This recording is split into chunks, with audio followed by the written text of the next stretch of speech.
Hello person who decided to click on this video, I'm Darius, and I'm here to present to you a list of my top 10 albums of 2021. There was a lot of competition this year, with so many heavy hitters releasing. I listened to about 200 projects in total, as I wanted to really absorb all I could. Majority of the projects were hip-hop, as that's my favorite genre, but this list isn't strictly hip-hop list. I've somehow been able to narrow down my favorites into a top 10 list, but before I get into the actual top 10, here are some honorable mentions from this year that didn't quite make the cut.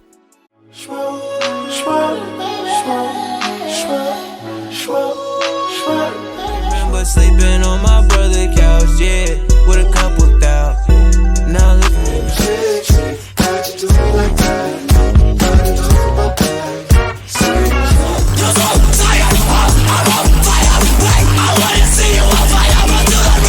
Around and got famous right when the dope game got dangerous. And my interviews talking plug talk. On my last album I explained it. All of these albums are great in their own right, but unfortunately, some albums were just overall more enjoyable than these. But now, onto the list.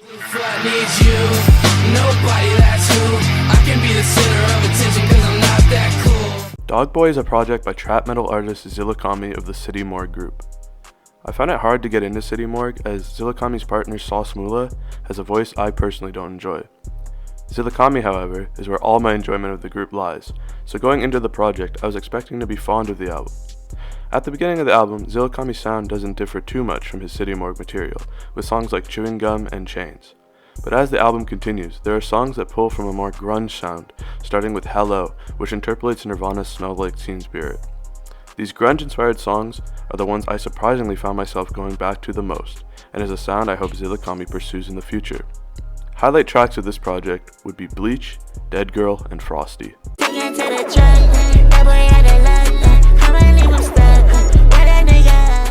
Benbow Crescent is a project full of some of Cochise' best songs to date. I was first introduced to Cochise through the songs Taxin and Hatchback, and was hooked immediately, and once Benbow Crescent hit streaming services, I officially became a Cochise fan. Benbow Crescent features synth-heavy electronic-sounding production, which pairs excellently with Cochise's unique high-pitched voice. The hooks are infectious throughout majority of the project and will have you singing along after one listen. Cochise does change up styles occasionally in the album, using a deeper voice on some songs like Kuya, which is akin to Young Thug's Harambe voice, and it contrasts with the regular higher-pitched voice. Highlight tracks of the project would be Usopp, Nyx, and StockX. And even if I bust down the ice on the grill, cool as a breeze on the Cadillac Seville, no chill. SG8 is a short, R&B inspired project by Duckworth. I'd only heard a few songs by Duckworth prior to this project, being Fall Back, as well as a song from the Spider-Verse soundtrack, Start a Riot, both of which are more hard turn-up songs, which is a harsh contrast to what we get on SG8. Duckworth comes in with smooth vocals and instrumentals, talking mostly about relationships. Although surprising to me to hear this style, I much prefer it to what I've heard previously. Duckworth knows how to slide in an instrumental, as well as make every song sound like a personal message to whoever the individual he's addressing throughout the project is. There are references to current events like COVID and lockdowns, but with a positive spin, with the upbeat or sensual nature of the songs, which helps bring me out of a depressive mood during these times. Highlight tracks of the project would be Mask Off, No Chill, and 4K. Why would I pray for your health? Maybe I'll pray for myself. Why would I pay for your pit to do? Pray for somebody else. LP is an experimental hip-hop banger, and JPEG Mafia's best work yet. I was skeptical going into the album due to me not liking All My Heroes Are Cornballs, and just not being a fan of too much experimental hip-hop in general. Thankfully, I gave this project a chance, because this project is an experience for sure. Every song is unique in its own journey, which I absolutely love, and makes the project a joy to listen to in full. There's never really a dull moment. The use of sampling is one of the best I've heard on any project, and JPEG Mafia gives everyone its own life on the track. JPEG Mafia raps with conviction, so you know he means everything he says, which adds to each track. I've listened to both the online and offline versions of LP, so you can count both as this one entry. Highlight tracks of the project would be Rebound, End Credits, and The Ghost of Ranking Dread. My little block so ratchet, ayy, 12 don't stop, just pass it. Some nigga just passed away, shit seem like an average day. Angelic Hoodrat Supercut is a perfect representation of Kenny Mason's creativity and storytelling. This project contains a lot of dark themes and beats, with Kenny Mason rapping about his life with an energetic and skippy flow.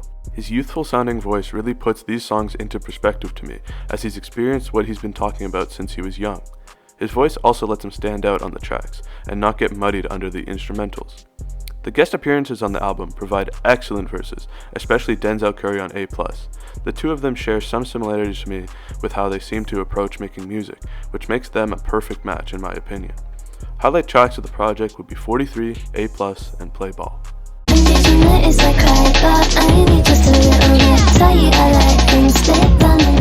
To Hell With It is breakout artist Pink Panther's debut project.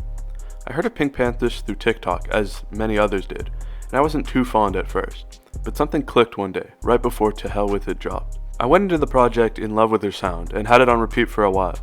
Even though the project is fairly short, each song has its own personality, and I think it serves to show Pink Panther's versatility as an artist. I normally don't like British voices, but Pink Panther's has a great one, and uses it in tandem with instrumentals that take me back to the 2000s. I hope in the future we can see her create a project with a more cohesive sound. Highlight tracks of the project would be I Must Apologize, Last Valentine's, and Noticed I Cried. They like Steven, they can't see me, they won't beat me, I'm in that guinea. Trip at Night is Trippie Redd's sequel to my favorite project of his, Life's a Trip. Despite that, however, Trip at Night brings a whole new sound than heard before.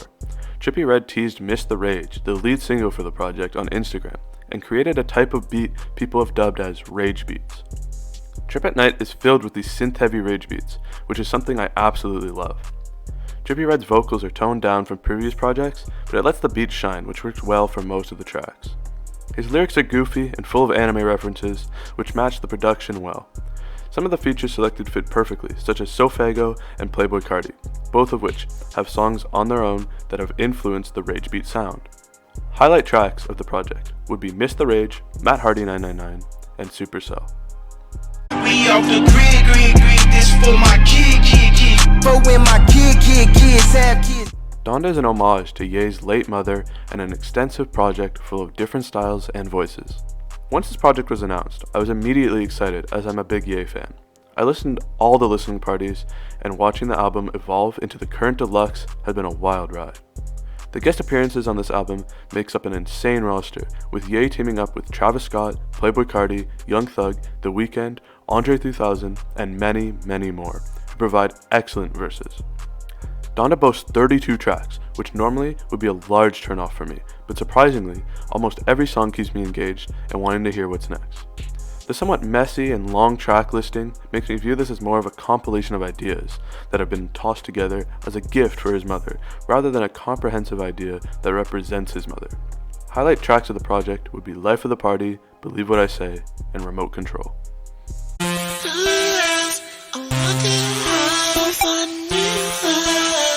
Pixie's Echo 2K's 10-minute masterpiece. I went into this project not expecting to like it much, but I came out loving it, and further loving Drain Gang as a whole. Echo 2K's voice might take a little bit to get used to, but how he uses it on this project is nothing short of fantastic. He uses two different voices to represent two sorts of characters, which can really be heard on Jealous. Echo 2K is able to create something that feels like you've entered his mind and the music is his thoughts. The intro and title track, Pixie, especially, feels like I've been transported somewhere with its jumbling sounds and scattered voices. I feel the shortness of Pixie makes it feel like a very deliberate, clear thought, but I still want to hear more from Echo 2K like this, and hope we get another full-length project in the near future. Highlight tracks would be the whole project, since it's only like 5 tracks. Hop on French waltz on. She said she like the voice, and I'm like, which one? I got 200. The best album of the year in my opinion is Tyler the Creator's Call Me If You Get Lost. Hearing the teasers and lead single Lumberjack, as well as coming off the coattails of my favorite album of all time, Igor, I was actually a little worried about how the album would sound. Thankfully, Tyler delivered, and we got a project full of hype tracks with the glorious DJ drama shouting all over the tracks. Unlike his last project, Tyler doesn't really try to tell a cohesive story on this project. There's a very loose theme that brings the tracks together of yet another love triangle, but many tracks don't seem to mention it, like Massa and Manifesto, which are more focused on Tyler's mental. To me, the concept seems more like it's an inspiration for the project, rather than a strict story. Call Me If You Get Lost fuses the softer sounds of his recent material with the bar-heavy sound of his older material for a more than enjoyable experience. Highlight tracks of the project would be Run It Up, Corso, and Hot Wind Blows. Thank you everyone for watching me ramble about music for like 10 minutes. I hope you enjoyed it since it took a few days to put together with all the editing and stuff. I don't really know how to end a video though, so like and subscribe, I guess.